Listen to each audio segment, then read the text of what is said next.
I'll just show you how to stream music from your mobile through the Bluetooth audio system in this 2013 Toyota RAV4.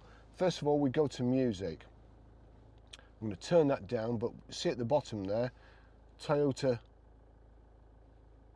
Touch, whatever it's called. But your choices are iPhone. If you click iPhone, it's going to play through your iPhone. And if you click Toyota, any music that plays on your phone, so long as you've got the Bluetooth audio system set up correctly, the sound will come through your speakers here. So we'll go back there. It's playing. We go over to media. Now media, that's gone straight onto the record I'm playing.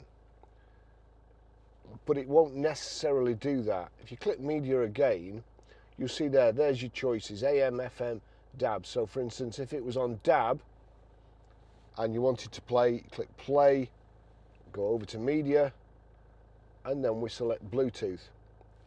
And when I turn this up, that's it, that's how you play audio.